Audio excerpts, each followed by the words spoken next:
At 2:08 a.m., the sound of shattering glass woke Alexander Reed from a dream he couldn't quite remember. 45 seconds later, he was racing through the empty marble halls of his mansion, clutching his 7-year-old daughter to his chest, her tiny frame lifeless and soaking wet. He didn't know it yet, but the person who would soon fight to save her life was someone he had once broken beyond repair. At 2:08 a.m. The stillness of Belmont Hills was broken by the sound of splintering glass, followed by a father's scream, so raw it sent a chill through the coastal night. In a sprawling mansion overlooking the Pacific, Alexander Reed, billionaire no one had seen cry since the day of his wife's funeral, was sprinting barefoot across marble floors, drenched. In panic, in his arms was Lily, his 7-year-old daughter, her tiny body soaked and frighteningly still. Moments earlier, she'd been alive, dreaming, breathing. Now, she was silent, limp, as if the light inside her had vanished. He didn't wait for the elevator. He ran down the staircase like a man escaping a nightmare, though the real nightmare was clutched in his arms. She had fallen into the backyard pool. No one had seen it happen. No one had heard, until it was almost too late. When the front door burst open, 2 paramedics rushed in, followed by the blinding pulse of red and blue lights. Alexander didn't say a word. He just handed over Lily with shaking hands and followed like a ghost. Inside the ambulance, time didn't move. His breathing came in short, sharp bursts. His eyes stayed locked on Lily's face as the paramedics worked to revive her. He whispered promises to a little girl who could no longer hear him. "I'll do anything. Lily, I'll give up everything. Just stay with me." The driver's voice cracked through the radio. Arrival in 5 minutes. 5 minutes. That was all the universe had left to decide the rest of his life. At St. Mercy's Hospital, the emergency team stood ready, alerted by code blue. The doors flew open as the gurney was wheeled in. Nurses shouted for oxygen, suction, monitors. One nurse moved faster than the others, decisive, focused, but with a strange edge to her steps. Her name badge read Eva Jameson. Alexander trailed behind the commotion, his knees nearly giving out. His world had already ended once, when his wife died. But now, watching his only child disappear through emergency doors, the weight of helplessness collapsed his pride, and then it happened through the chaos of beeping monitors and shouted commands. His eyes locked onto a face he hadn't seen in 8 years. She froze too, only for a second, but it was enough. Alexander's breath caught in his throat, because Eva Jameson wasn't just another nurse. She was the woman he'd once loved and left behind, the woman whose heart he had shattered when ambition got in the way of compassion. And now, by some impossible twist of fate, she was the one holding his daughter's life in her hands. He couldn't move, couldn't speak. All he could do was watch, and hope that the woman he'd failed would choose to save the one person he had left. The room faded as doctors and nurses moved around Lily's tiny frame, working tirelessly, desperately. Ava's hands didn't tremble. Her voice didn't break. She didn't look at Alexander again. But for him, that single glance had said everything. He knew what he'd done. He knew who she used to be. And now, as the monitors beeped steadily into the unknown, he realized something terrifying. He might have destroyed the only person who could save his daughter's life. And if she couldn't, there would be nothing left of him to save. The room pulsed with the rhythm of urgency beeping monitors, the hiss of oxygen, the soft shuffle of medical shoes against the tile floor. But Alexander Reed heard none of it. He stood behind the glass, hands pressed to the cold surface, watching the life he had built and, the one life that mattered most, slip further out of reach. Inside the trauma room, Eva didn't flinch. She was all precision, calm beneath the fluorescent lights. Her voice cut through the panic, like a steady hand through stormy waters, calling out dosages, commands, steps. Her team followed her lead without question. Not one of them knew that the man pacing just outside the door, with haunted eyes and trembling hands, was once the reason she left this city and everything she loved. The little girl on the table had been without oxygen for too long. Her pulse was weak, thready. Her skin held the eerie stillness of those who'd gone too far into the dark. But Eva wasn't ready to let go. Another round of compressions, she ordered quietly. Her mind raced in silence, not just through the protocols she'd memorized over a decade in emergency medicine, but through memories she thought she'd buried forever. The way Alexander used to smile, full of charm and impossible dreams. The way he looked at her when they still believed love could survive ambition. And the way he walked out one rainy morning without warning, without apology, chasing a future that didn't include her. She should have hated him. Maybe part of her still did. But there was a child in front of her.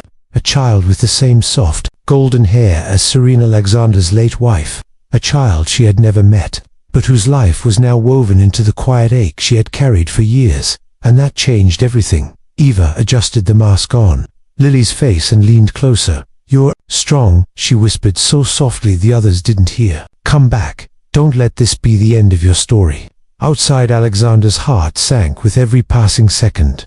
The glass between him and his daughter felt thicker than steel. His thoughts raced backward, through time he could never reclaim. Back to when Serena was alive, and they laughed more than they worried. Back to when Lily had been born, her first breath the sound that stitched his broken heart together again. And even further to Eva, who had once believed in his potential more than he did. Eva, whose absence had taught him that ambition without love was just noise in an empty house. When the door finally opened, he nearly collapsed. Eva stepped out first. Her eyes didn't meet his right away. She peeled off her gloves, one by one, as though removing layers of the past she hadn't meant to wear again. "She's stable," she said, her voice clear. "For now." Alexander's mouth opened, but no words came. His knees buckled, and he sat heavily on the bench outside the trauma room, relief crashing into him like a wave too big to ride. Eva looked at him, really looked at him, for the first time in 8 years. Not as the man who left, not as the man on magazine covers, not even as Lily's father, just as a man, one who had clearly lost more than he let on. "I don't know how to thank you," he finally managed, his voice barely above a whisper. She didn't answer, not right away, because somewhere deep inside her, something had shifted too. Saving Lily had reminded her of why she became a nurse in the first place. Not for praise, not for recognition, and certainly not for people like Alexander Reed, but for the quiet miracle that sometimes, when the world is falling apart, one person can help hold it together. "I didn't do it for you," she said softly, and walked away. But even as she turned her back, her heart carried a weight she hadn't expected, because she had looked into Lily's eyes and seen something she couldn't unsee. Flicker of Serena. Yes, but also something entirely her own. A spark that refused to go out, and Eva, whether she liked it or not, was now a part of that story. Alexander watched her go, the silence pressing in again. But this time, it wasn't empty. It was full of questions he didn't yet know how to ask, that in one haunting truth he couldn't ignore. The woman he once left behind might be the only one who could help him find the way forward. Lily's room was quiet now, the monitors humming softly in the background, each steady beep confirming that she was still here, still fighting. She lay beneath warm hospital blankets, her small chest rising and falling with effort, her face turned slightly toward the window where the first streaks of dawn painted the sky in gold. Alexander hadn't left the room since Eva walked away. He sat beside his daughter's bed, motionless, his fingers wrapped around hers like a lifeline. He didn't speak, he barely blinked. He just watched, as if afraid she might disappear if he looked away. But outside the door, Eva stood frozen, her hand resting against the frame, listening to the silence between them. She hadn't meant to linger. After all these years, she had built walls high enough to keep everything out. But something about the look in Alexander's eyes, broken, desperate, really unsettled her in a way she wasn't ready to admit. She didn't trust him, not with her time, not with her thoughts, not with anything that mattered. But Lily was innocent. Lily hadn't asked for any of this, and somewhere deep inside, Eva knew this wasn't just about medicine anymore. An hour later, Eva returned to check Lily's vitals. She didn't expect Alexander to speak, but he did. "Do you believe in second chances?" She didn't answer immediately. She kept her eyes on the monitor, pretending she hadn't heard him. He tried again. "Not for me. For her, do you think? Do you think she'll wake up?" Ava's shoulders rose slightly with a slow breath. Her body is stable. But waking up, that's something only she can choose. That hit harder than he expected, because he had always been the one who fixed things. Closed deals, solved problems, controlled outcomes. But now, sitting at the edge of his daughter's hospital bed, he realized he had no control over the only thing that mattered. "Why did you come back?" he asked softly. This time, she looked at him. "I didn't come back. I stayed away, until tonight." There was something unspoken in her voice. A wound, still open.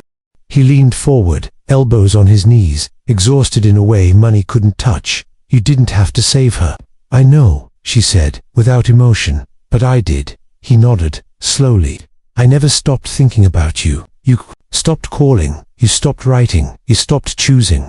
Silence settled between them, thick with the weight of things that couldn't be undone. Eva turned to leave, but paused in the doorway. If she wakes up, Alexander, you'll have to do more than sit here. You'll have to show up, every single day. You'll have to become someone she can count on.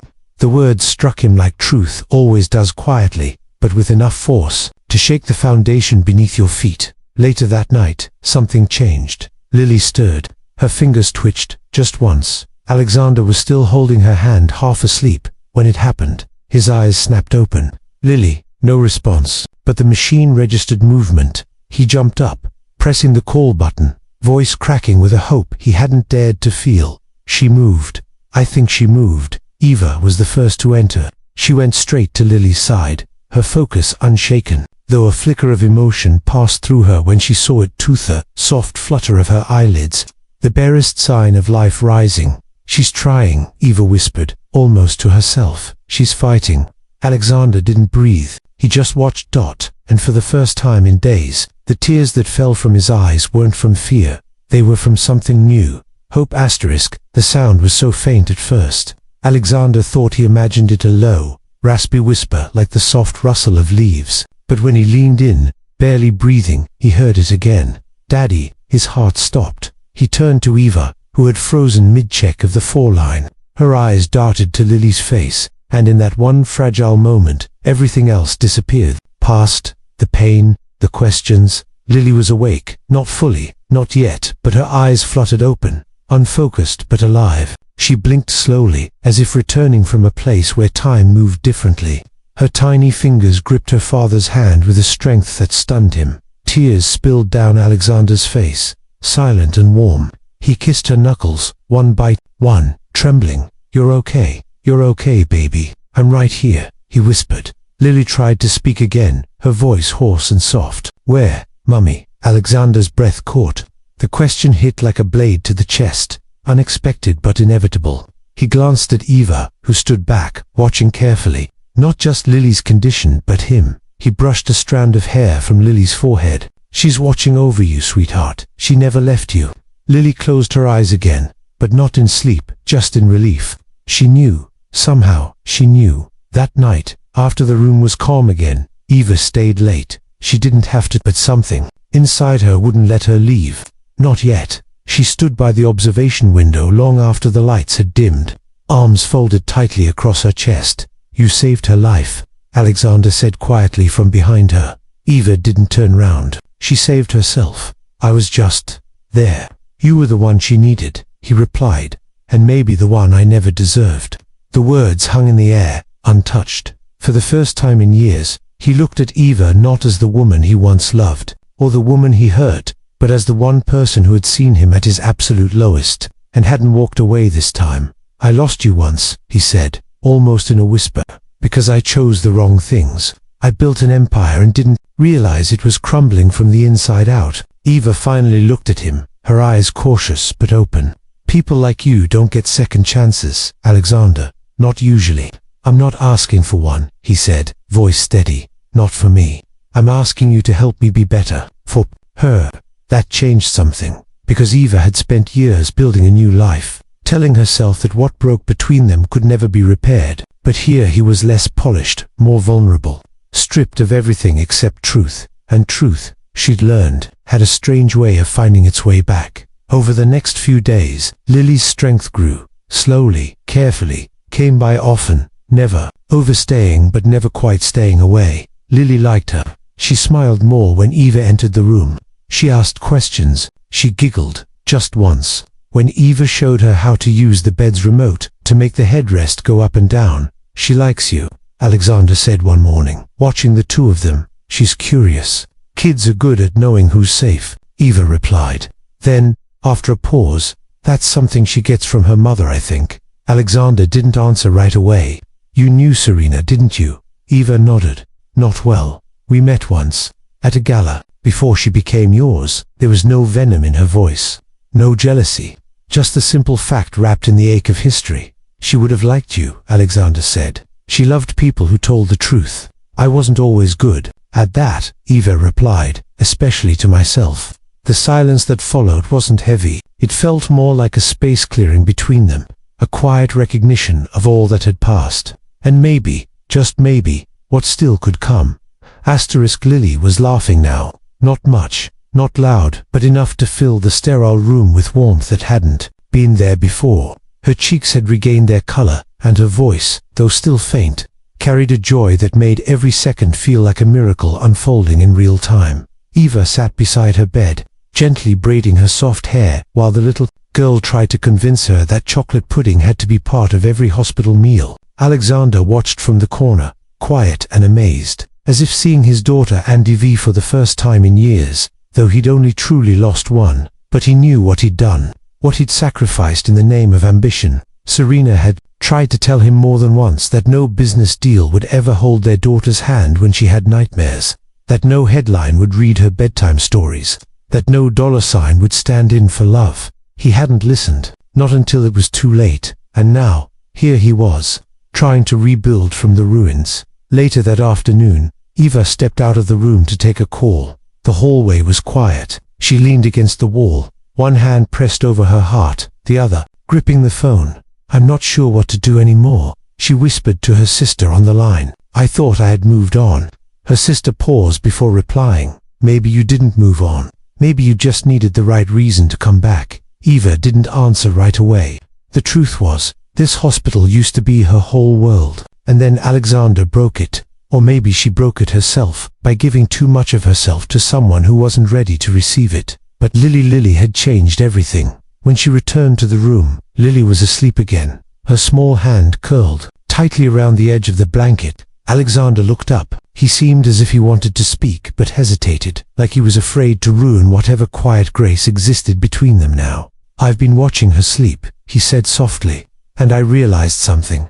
I don't know how to be her father." Eva raised an eyebrow. "You're here. That's a start. Is it enough?" "No," she replied, honest but not cruel. "But it's more than you were doing before." He nodded. "I think I've spent my whole life trying to impress people who would never cry if I disappeared." Eva stepped closer, folding her arms. "And now you're realizing the only person whose opinion truly matters is lying in that bed." "She's the only person I'm afraid of disappointing," he said, eyes locked on his daughter. "And I think I already have." Ava's expression softened, then changed the ending. He looked at her. "Do you believe people like me can change?" She thought for a long moment. "I believe people don't usually change until the pain of staying the same becomes greater than the fear of becoming someone new." He let that sink in. Outside, the sky had shifted. The sun was setting, throwing amber light across the city skyline. Eva turned to the window, watching it, then back at him. "I didn't expect any of this, Alexander. Not tonight, not ever again. But I'm here, not because of what we had, but because of who she is." "I know," he said, "but still thank you. You don't have to thank me. Just prove it was worth it." They both looked toward Lily, who stirred slightly in her sleep and murmured something about ice cream in her dreams. For the first time in years, Alexander really laughed. It was soft, unsteady, but real. Eva smiled too, though she didn't let him see it. She turned to leave, her shift nearly over. But at the door, she stopped. "If you're serious about being better," she said without looking back, "you'll need to start where it hurts most." He looked puzzled. "And where's that?" She glanced over her shoulder. "With the truth, even the kind that no one claps for." Then she was gone, and Alexander sat alone beside his daughter, her steady breathing like a second heartbeat. He didn't know what tomorrow would look like, but for the first time, he knew what it needed to become. Here is your full request completed in 2 parts. Image description for PicLumen.ai, clean version, no text, arrow, prompt for clean image generation. A realistic, emotionally touching scene inside a hospital room. A beautiful young female nurse with soft makeup and wearing light blue scrubs looks compassionately at a serious-looking man in a suit. A small girl with brown hair is leaning against the man's chest, looking tired but safe. The background shows soft lighting, a hospital wall with a lamp, and an IV drip stand. The mood is warm and heartfelt, suggesting care, gratitude, and emotional connection. Second prompt for thumbnail with text plus arrow. Different visual title you gave. For thumbnail, short form text, pregnant and homeless. Prompt for thumbnail, visually different but related to story. A cinematic style. Realistic image of a young pregnant woman sitting alone on a city park bench at night. She wears a worn cardigan and simple dress, holding her baby bump gently while looking down, tired and emotional. Dim streetlights cast a soft glow around her. In the background, a kind, well-dressed man stands holding an umbrella toward her, offering help. On the top right, add bold yellow text, pregnant and homeless, and place a simple red arrow pointing from the man to the woman to suggest he's about to change her life. Let me know if you want this thumbnail to be daytime or in rainy nighttime mood. I can tailor it further.